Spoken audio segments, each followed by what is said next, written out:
नमस्कार भक्तों, जय माता दी। आज हम बात करेंगे कि हमारे कार्य बनते बनते क्यों बिगड़ जाते हैं।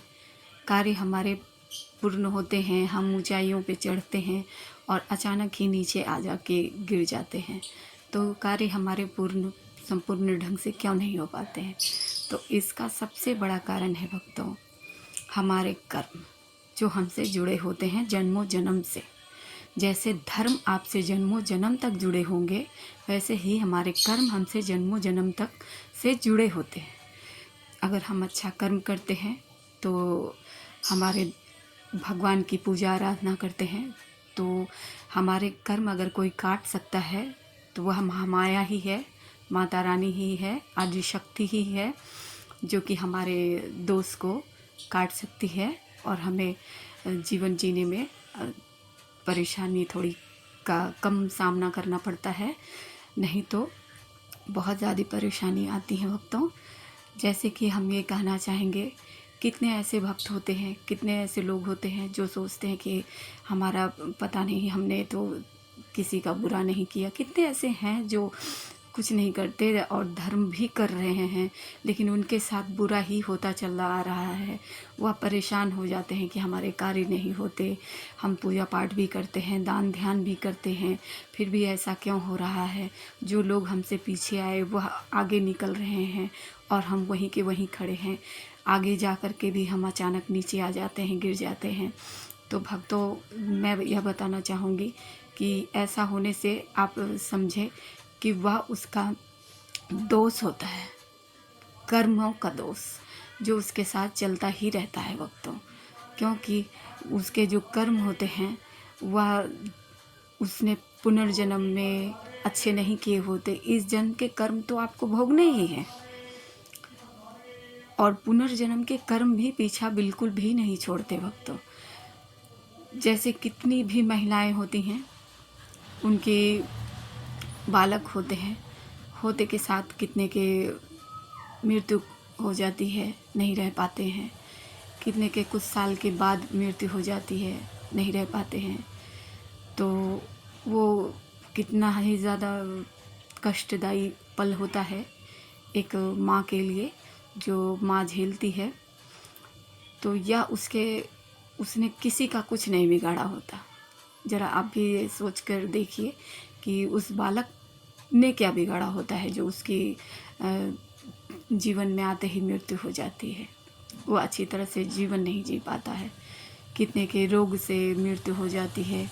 नहीं तो कितनों को देखिए आप, बड़ी से बड़ी घटना हो जाए लेकिन वो अच्छी तरह से जी लेते हैं।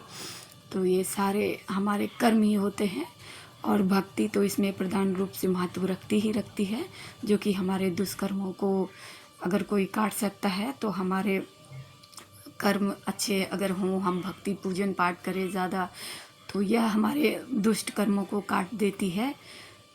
कितने होते हैं कि कार्य नहीं बनते तो सोचते हैं क्यों नहीं हो रहा है, तो यह भी कर्म से ही जुड़े होते हैं। कितने का देखिए महिलाएं गर्भपात कराती हैं, तो यह क्या है, यही कर्म है जो आपसे बंध जाता है। ईश्वर के पास सबसे बड़ी होती है जो वो नाम दर्ज लिख के रख लेते हैं। जब वहाँ आपका नाम दर्ज हो जाता है ईश्वर के पास, तो वह लिखे को आप भूल जाएंगे अपना कुकर्म करके। आप भूल जाएंगे कि कल आपसे क्या गलती हुई, क्या दोष हुई, लेकिन वहाँ ईश्वर के पास सब कुछ है। वह देख रहा है कि आपने क्या पुण्य किए और क्या पाप किए, ताकि उसी की सज़ा आपको मिलती है भक्तों। कितने की बिना आयु की अकाल मृत्यु हो जाती है। कितनों को आप देख लीजिए जो वृद्ध हैं, वह बिल्कुल ही पूजा आराधना करते हैं, सही ढंग से रहते हैं, छल कपट हो या ना हो उसका भी कोई ये नहीं है। वो सब बहुत ही छोटे कर्मों में आता है, छोटे दोषों में आता है। सबसे बड़ा दोष होता है जैसे आपने किसी का दिल दुखाया, किसी की हत्या कर दी। किसी का दिल दुखाना तो सबसे बड़ा पाप कहलाता है, क्योंकि जितने वो आत्मा से रोएगा तो आपको लग रहा है कि आप तो बोलकर घर चले आते हैं, लेकिन वह आपको लग जाता है। उसकी आत्मा कल्पित होगी तो वह श्राप आपको लगेगी।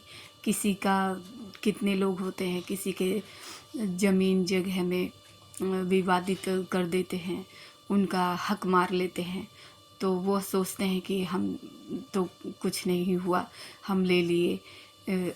मरने के बाद कहाँ क्या होगा, कुछ नहीं होता मरने के बाद।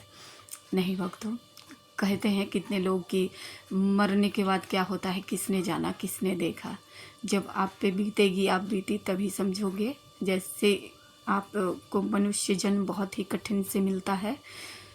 अगर आपके कर्म अच्छे होते हैं तो आपको मनुष्य जन्म की प्राप्ति होती है, नहीं तो बुरे कर्मों से देखिए आपके कैसे कैसे कर्मों द्वारा ही कष्ट मिटते हैं।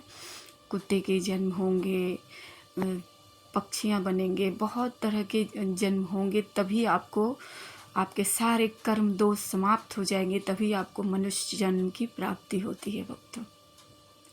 तो इसीलिए मनुष्य जन्म को कभी भी ये ना करें, बहुत ज़्यादा महत्व दें और अपना कर्म लक्ष्य अच्छा बनाए रखें, कर्म करते रहें भक्तों, यही साथ जाएगा। कितने वृद्ध होते हैं जो बिल्कुल ही मौत के लिए तड़पते हैं, लेकिन तब तक प्राण उनके नहीं हरते जब तक उनके सारे कर्म द्वेष कट नहीं जाते भक्तों। जो भी उन्होंने कर्म किया होता है उन्हें भोग कर जाना पड़ता है। वो होते हैं हमारे इस जन्म के कर्म, जो कि नहीं कटते।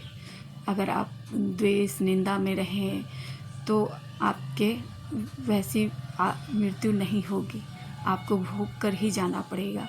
और कितने आपके पिछले जन्म से भी कर्म जुड़े होते हैं जो कि आपको जल्दी से मृत्यु प्रदान नहीं होती, मोक्ष प्रदान नहीं होती। ना कि आप बहुत ज़्यादा गंगा नहा लिए तो क्या आपके बुरे कर्म आपका पीछा छोड़ देंगे? नहीं छोड़ेंगे। वह आपको तब तक नहीं छोड़ेंगे जब तक कि आपको वो बता नहीं देंगे कि तुमने क्या क्या किया। और तभी मनुष्य को अपने अंतिम क्षण में ही यह पता चलता है कि उसने क्यों किया। वह बोलने के लायक भी नहीं रह जाता है। वृद्ध अवस्था में कितने मनुष्य, कितनी महिलाएं, कितने पुरुष ऐसे होते हैं जो मृत्यु के लिए तरसते हैं। उसी पे बाथरूम, उसी पे मल मूत्र करते रहते हैं, लेकिन उनकी मृत्यु नहीं आती। वह मांगते रहते हैं, हे ईश्वर अब मुझे मोक्ष दे दो, अब मुझे मृत्यु दे दो, अब मुझे बुला लो, लेकिन उनकी मृत्यु नहीं होती, क्योंकि उनके कर्म बहुत ही बुरे होते हैं जो उन्हें इस तरह की परेशानियां झेलनी पड़ती है मनुष्य को। इसलिए भक्तों, सबसे बड़ा कर्म ही प्रधान है।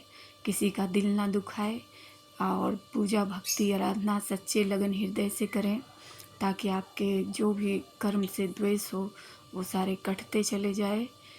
और बहुत ही किसी का दिल ना दुखाए, किसी का हक ना लें, यह सारे अच्छे कर्म करें भक्तों। कर्म प्रधान है जो भक्ति के मार्ग में सबसे बड़ा महत्वपूर्ण माना जाता है भक्तों। अब हम दूसरे विषय पर बात करेंगे कि गंगा स्नान क्या होता है अगले वीडियो पर। तब तक के लिए जय माता दी भक्तों।